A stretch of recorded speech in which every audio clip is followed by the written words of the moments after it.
Thank you very much, Dave, and a very warm welcome to those joining us for the Orient Live Debrief on our YouTube channel as well. And what a treat it is for the away supporters. A lot of boos from the home end of Home Park, but a very happy away end. Boos from the home end, boos for the away fans coming home to London, I'm sure as well, because they've earned that drink or whatever tipple of choice that they'll have on the way back, because it's a long old journey, but all the better to get 3 points as well this Tuesday evening. It's a really, really solid performance in the end.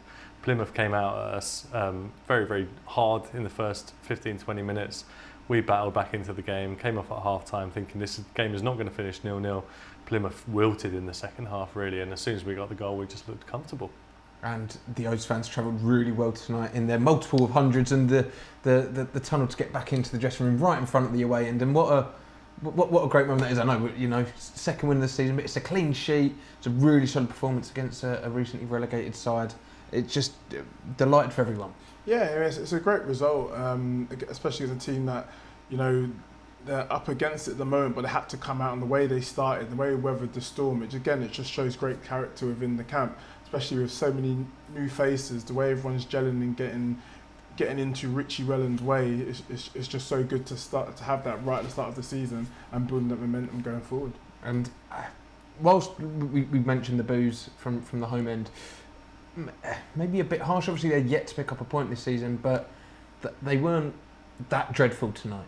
No, and I mean we'll focus on Orient in a second, but Plymouth didn't look like it wasn't completely abject. I think they did, like I said, wilt towards the second half, and they looked like they just ran out of ideas really. And I mean our goal, which we'll see shortly, was kind of, there were 6s and 7s at the back. I know they're a bit tight on the offside, and our replays, which viewers will see, aren't exactly conclusive either. But they were very, very wide open at the back for our goal, which was effectively the turning point in the game. Here's the goal back. Now we tried to recreate it a little bit in the studio and try and work out the time difference between Josh moving past Alex Mitchell, who looked, as a defensive position go, in not a great position, but it's a well-timed run by Josh because the flag didn't go up, and it's a good finish as well. Yeah, it was a great finish, great composure. And it's one of those ones when the defender gives it the old, yeah, offside. I think he knows he was playing him on, and then he's trying to buy it with the linesman, but I think he was playing him on, and Josh kept his composure, because sometimes when no one's running with you and suddenly you're isolated, you have to get that good connection, which he did, and tucked it sweetly into the corner. It's the match-winning moment, of course, so let's watch it one more time. I think it comes just after this. Plymouth were maybe applying a little bit of pressure. There was some tired-looking bodies, but we weathered storms in the first half. We weathered some pressure in the second, and we deserved to take the lead here, didn't we? Yeah, it came only 10 seconds after their best opportunity. This is what I mean about the particular camera angle. But Alex Mitchell doesn't, he, like Jabba says, he holds his hand up like that, and then he slowly jogs back, because I think he realises that he's not going to get back. But it's a really, really neat finish as well from Josh. Lovely assist. It's kind of just that moment of quality, that seeing a pass that no one else sees is particularly on, executing it well, and then finishing it. But I mean, Plymouth back line is shocking. Like, you want a nice flat back line in football most of the time. Theirs was like, I don't know, like a curvy shape like this. It's kind of like, oh wow. I mean, it gives the assistant referee kind of a hard decision to make, whether or not it is offside or not. The perfect defensive lines are like this, and the assistant ref is always across that, and you can see clear daylight. With that, you're just seeing a sea of green, and kind of go, it's such a bad back line to expose anyway. So. I mean, as we'll see from some chances in the second half here for the O's, we spoke about before the game, they are a defence to be got at, and you can see from the positioning there and from some of the mistakes they were making, it's not pretty watching for the Plymouth fans. I mean, you can start seeing how spread they were, and even this opportunity here, he had a bit more time than he realised. He could have took a better touch, and then compose himself to then strike the ball, because they all run and leave that a great space there. A bit more composure, like a better touch. Could have took another touch, curved it back in, and then executed the shot. And that's why I think we just lacked that today. We had some good opportunities, some good openings. We just lacked that clinical calmness, but I think that will come as we play more games. Another fantastic chance for the O's. I think Teo maybe not being a striker is not quite made the connection he wants, but they came, and it's really promising to see we're finding these 1-2s, we're finding this space, and we're clicking. Yeah, and I mean, just that previous one, the Tyre Ramola one, was also made by Ollie O'Neill. That pass into Connolly, made by Ollie O'Neill. Look at that, I mean, that position for a left midfielder, in that position from Ollie O'Neill, taking the ball in from the right-hand side of the midfield. We spoke a little bit in the first half about bunching together, but there are moments where it can really pay dividends, because you suddenly confuse defenders when the right back is kind of going, well, hang on, why is he not there right in front of me, and he's drifted in and he's taking the ball up in that sort of position. Kind of suggests an element of confidence in Ollie's game at the moment, which is he wants the ball so much he's willing to travel 60 metres to go and get it.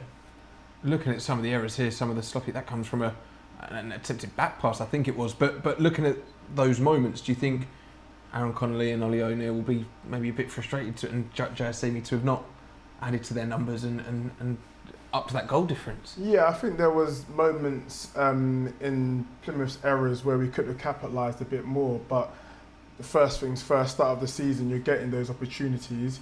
You know, you're not at the races fully, I don't think, to at least 5-6 games into a season. So I think once they get into those number of games, then I think they'll be a bit sharper. But to get into those areas and get those opportunities is very encouraging at the moment. Plymouth did have some chutzpah about them. They did get the ball forward at times. They did ask us some questions.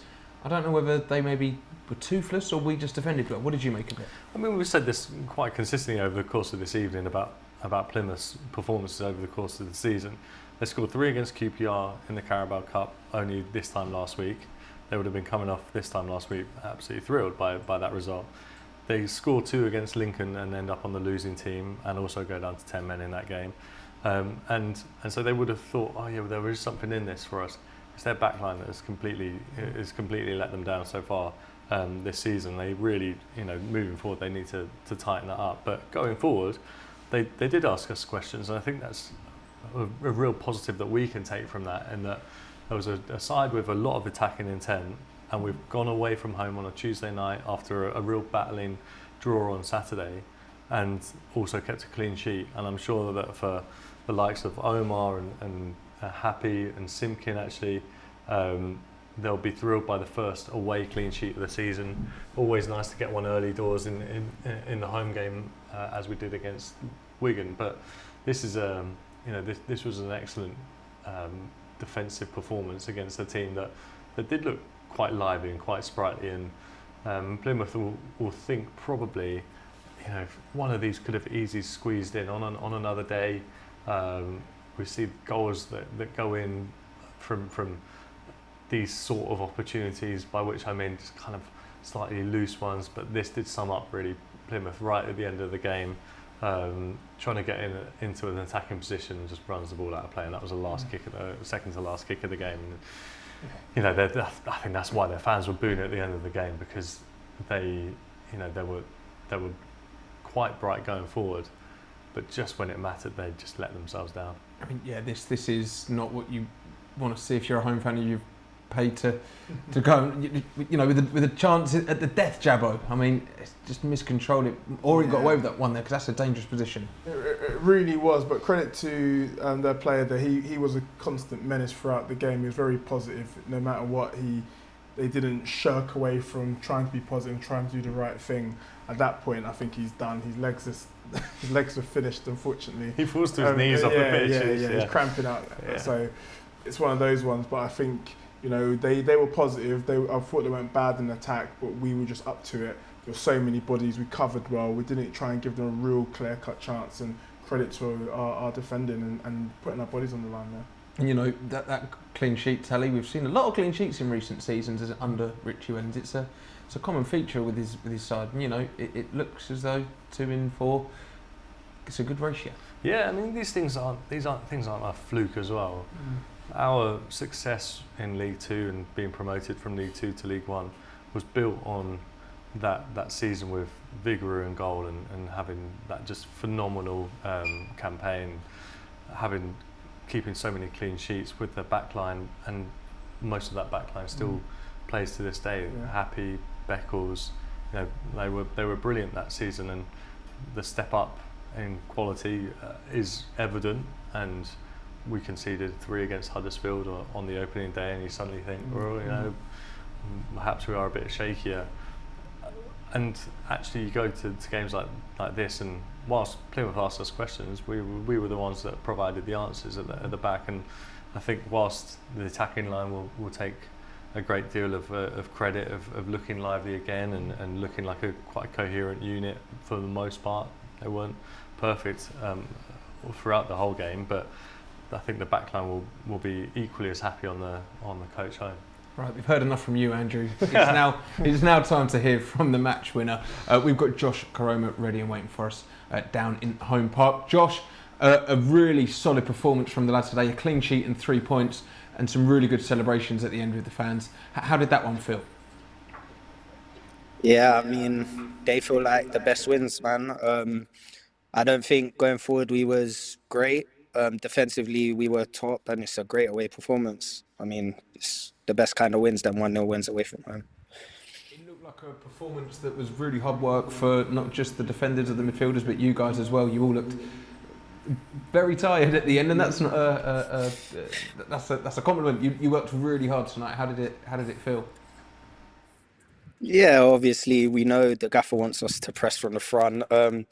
He has drilled it into us that if we don't press from the front, we're not going to play. So everyone has to press to keep their shirt, really. Obviously, we had a game Saturday where we worked hard to come back from 2-0, worked hard today and got the reward of 3 points. So long may it continue. Talk about your goal then, the match-winning moment. Our cameras here didn't quite pick it up. Was it a very perfectly timed run from yourself? I think there were some calls for offside from the home fans. I'll call it perfectly timed. Some people might say I was lazy because I actually didn't track back, but yeah, it's a great ball from Ollie. Played it around the corner, and then thankfully it dropped to me. See your goal here now, just after this replay. It's your second goal since your return. Your first one on the road this season. A fantastic ball from Ollie, as you rightly say, but a calm finish as well. So must be pretty pleased with that one. Yeah, I think as an attacker, you wait for them moments where you actually get a clear-cut chance. You try not to snatch it, and if you work on it every day, I mean, it becomes second nature. You know where the goal is. It's just about keeping calm. And there's often maybe a lot of talk around a player returning to the club where they came through at and you know a homecoming of sorts, but you seem to have really hit the ground running. As we say, you know, your second goal now. How are you finding life back in E10? I think it's about 13 games away. Yeah, I love it, man. I think the club's improved a lot since I was last here. I think that they're going in the right direction. We're going in the right direction as a team, and yeah, as I said, I'm always smiling. I'm just enjoying my time here. Well, Josh, you've got a very long journey back tonight, so I'll let you head back and get ready for that coach ride. I hope that you and the lads enjoy those 3 points. Yeah, will do. Thank you. Cheers, Josh. I'm Cheers. smiling for him. It's lovely to see, isn't it? Yeah, it really is. And in his first spell, when he came through as a kid at the club, it was just amazing to see him, you know, develop as a player, and obviously moves on from the club and comes back and doesn't look like he's lost anything from his game. Looks like he's gained you know, different abilities, and the stuff that we almost became like used to when he was first at the club. Like those kind of almost like the match-winning moments. There's eye-catching ones when he was with us in the National League and that season where we got promoted. Real eye-catching moments, but it kind of that game develops and it matures, and you realise that you work harder for your team, but also as a striker and an attacking player, it's those match-winning moments when you can probably go home and think, you know, the team performance was all there. It's all the team performance, but you know, it's my name on the score sheet. It's a nice thing to see him smiling as well, because a homecoming can sometimes maybe carry a lot of pressure. He seems to have run with that. Oh, it's been seamless, you know, to come back again at a very young age and still plenty of football to play in his career, and seamlessly just fit straight back into it and hit the ground running is fantastic. And you see he's really enjoying it. He's smiling. He feels good, and like Andrew said, he knows his game. he's come back like a man. You know, he knows what to do, and I think he's looking like he'll have a good season. I was just thinking what we could have seen with the Jabbo homecoming once upon a time. would it have been as seamless as this one? I hope so. We move on now, though, of course. And By the way, Jabbo did come home. Look at where he is now. Yeah, exactly. Great Exactly. Gee. on the Thanks, Butler. on the pitch, of course. I'd love to have seen it. He's not doing MK Dons live, is he? Or Carlisle. No, he does sometimes do Carlisle. Yeah. He's not doing Oldham live. Right. But we've got a big, another big game coming up. A positive result for Mansfield tonight, I believe. When we last checked, another tough game. They've all been tough, but we're coming up to these challenges. Yeah, and I think last season taught us a good lesson, and we learned some good lessons. That there were some genuinely big clubs. I'm thinking maybe Birmingham, and whilst Wrexham were obviously on the up, and eventually got promoted as well. There was always games that you thought these are big challenges and challenges ahead. I think what we've seen is that Huddersfield aside, all these teams are beatable, and Wigan, they've won the FA Cup in our lifetime, and they come down to League One, and you think, well, that's a big game, that's going to be difficult, and we really cast them aside, and we did that a bit last season to a lot of teams, and teams that are traditionally like bigger than us, and Mansfield is the sort of games where we feel like we've played them a lot in recent seasons, and always had quite good competitive games against them, but a very beatable team as well at this level. So, all being well, we'll take a lot of confidence over the last, I guess, couple of weeks of beating Wigan, then drawing late against Stockport, and now going away to Plymouth and beating them. And I think around the league, it's those sort of teams where you and those sort of fans who kind of go, well, you know what, Orient are kind of looking like they might have picked up where they left off last season. Hopefully so. But looking at the here and now, then, those players getting ready for 7.5, maybe 8 hours travelling until they're back in bed. They'll hopefully enjoy a lemonade on the coach bag, but they can relax and they've done their job tonight. Yeah, definitely, and it always feels better after a positive result and a great win. And for the defenders, a clean sheet. For the attacker, get another attacker on the score sheet, which is great. A nice journey, good vibes, and again, it just adds to the energy and the chemistry within the team. Certainly does. Well, that's all from us this evening. A massive thank you to Jabbo Abire and Andrew Butler for joining me in the studio tonight. A massive thank you to us for your support wherever you've been watching, and if you've been watching back live on our YouTube debrief stream as well, which will be live the day after every single game this season. So make sure you keep your eyes peeled for that one. But now enjoy the rest of your evening. Enjoy those 3 points and up the O's.